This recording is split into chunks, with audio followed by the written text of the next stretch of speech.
বাপের 5 লাখ টাকা খরচ করে বিদেশে আইছিলাম, ভাবছি 4-5 বছর থাইকা টাকা পয়সা কামায় দেশে যায় মনে করেন যে ব্যবসা বাণিজ্য করবো, ব্যাস লাইফ সেটেল। এখন ভাই বিদেশের যে অবস্থা বুঝছেন, মাসে মনে করেন যে 50,000 টাকা ইনকাম করতে বহুত কষ্ট হয়ে যায়। সারা মাস কষ্ট করে মাসে মনে করেন যে 50,000 টাকা ইনকাম করতেও অনেক বেশি কষ্ট হয়ে যায়। ভাবতেছি বিদেশে আর থাকবো না, বিদেশ থেকে আর লাভ নাই, দেশে যাবো, দেশে যে একটা বিজনেস করবো।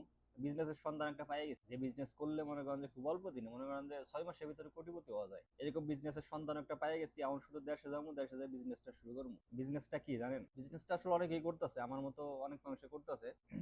তা যাই হোক, দেশে যাইতে পারবো, দেশে যে বিজনেসটা শুরু করে দেবো। মাত্র মনে করেন 6 মাস কোন রকম কষ্ট করে 6 মাস করতে পারলে ব্যাস কোটিপতি। বিজনেসটা কি জানেন নাকি? বিজনেসটা হচ্ছে রাজনীতির বিজনেস। রাজনীতির বিজনেস করবো, বর্তমান যেটা দেশে চলতেছে, যেটা পাবলিকে খায়, এটাই করতে হইব, জানেন নাই? যাইয়া মনে করেন যে প্রথমে 2 মাস কোন এক দলের দালালি করবো, সেই লেভেলে একটা দালালি করবো, যে দলের মনে করেন যে ভালো একটু পাওয়ার টাওয়ার আছে, বুঝলেন নাই? এরকম একটা দলের ভিতর ঢুইকা প্রথমে 2 মাস সেই লেভেলে দালালি করবো। দালালি কইরা মনে করেন যে কোন রকম ছোটখাটো একটা পদ নিতে পারলেই হইছে, মানে ছোটখাটো করতে মনে করেন যে একবারে ওয়ার্ড লেভেলের একটা পদ নিতে পারলেও হইছে, ব্যাস। যারা বর্তমানে আপনার দেশে রাজনীতি করে ওয়ার্ড লেভেলে, তারাও মনে করেন যে কোটিপতি। শুধু শুধু বিদেশ থাইকা এই কষ্ট করে লাভ নেই, দেশে যাবো গা, দেশে যাই মনে করেন যে রাজনীতি শুরু করে দেবো, বেশ 6 মাসের ভিতরে কোটিপতি হয়ে যাবো গা।